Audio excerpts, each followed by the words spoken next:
Ladies and gentlemen, I'm sure you're all very, very familiar. Over the last little while, all of India has been watching MasterChef. We've been enthralled by it. We've been absolutely loving it. And someone from my hometown, from Chennai, went on the show and did us all proud. She was the top 4, one of the finalists in the show. So can you please give Aruna Vijay a huge round of applause? Thank you. Aruna, if I can just have you seated for a minute.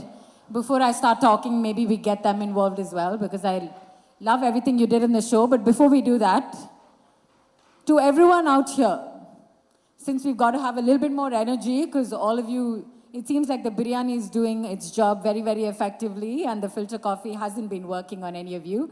I want to know, since we were talking about food and alcohol, if you have one last meal left on earth, and you get to choose if it's going to be a liquid diet or a solid diet. By that I mean you get to party the night away with some alcohol or fill yourself up with your favorite delicacies. Which one would it be? Is it food or alcohol? What are your choices? 1 second. What I want to know with how loud you're being if you've already had some, because my.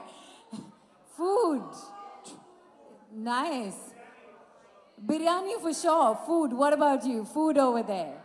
Alcohol. I figured with the question earlier. So that was one answer I knew. What about all of our backbenchers in the house? Food, alcohol. You are not a backbencher this side. Right there. Food or alcohol? That I can tell. You've clearly tharped on the lunch. So that's good to know. But speaking of food, since we have a lot of food connoisseurs in the house, Aruna, I know these days in wedding we're trending towards, turning food into display, turning food into theater, going micro-local in terms of cuisines, which is a specialty of yours. Where did it occur to you? You took something so simple, and a lot of the panelists spoke about how South Indian culture, be it the food, be it the fashion, be it the people, they're humble, they're down to earth, they like to underplay it. But you took the panagam, you took something as simple as the prasad you get at the temple you go to, and turned it into a fancy dessert on MasterChef. So, how does that brain of yours work? And more importantly, when can I eat all of that food? Okay. Answering the second part first, when can you eat? Maybe very soon. I'll do a pop-up.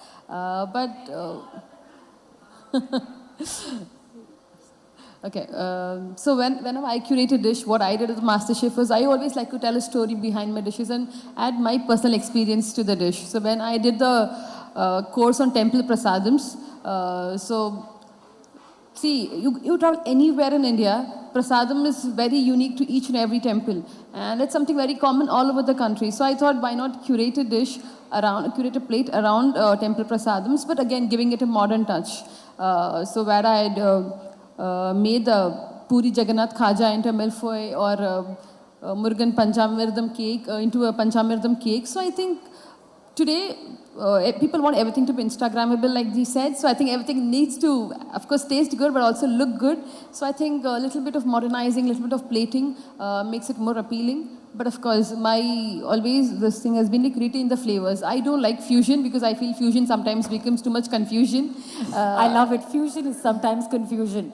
But on that note, I want to ask you, because you've been on this incredible MasterChef journey, and you're speaking of pop-ups, which I'm sure there's going to be a line around the block because all of us are eager to eat that food.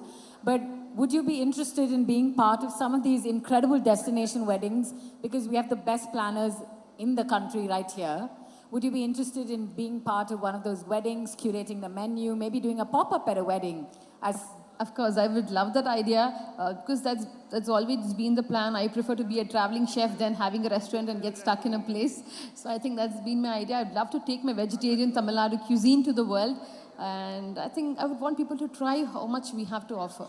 I mean, definitely. Yesterday was a very, very special day for all of the Jains, and we celebrated it here as well. Okay. And you championed Jain values on the show, which we loved and we appreciated. That's all the time we have for right now, but we truly appreciate you joining us here today. Thank you, Satya. My pleasure. And before we let you go, ladies and gentlemen, we'd like to take a moment to felicitate one of our own, a homegrown talent that did all of us proud. The point of bringing all of you here is to tell you that Mahabalipuram exists, the South industry is ready for the North to find out a little bit more about our excellence. She did that on a national stage for all of us. We're very, very proud of her. So, may I please welcome on stage Mr. Vinay Bantia, co-founder. Can we have you on stage, please? And Kirti Fomra. Fomra. I appreciate the correction. Thank you, sir. At the end of the day, the Madrasi in me is going to do that to surnames, but I appreciate this correction. Thank you. And ladies and gentlemen, the one and only, the man from Floral Hut. Ladies and gentlemen, give it up for Mr. Amit Gudgutia. Did I get that surname right, sir? Okay, thank you. Before we do this, can I get you all join us center stage right here?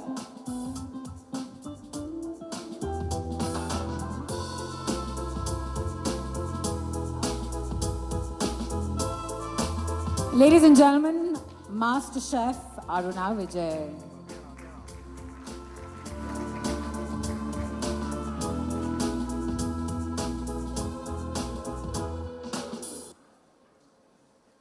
Thank you for making the time to be here with us on WE Connect once again.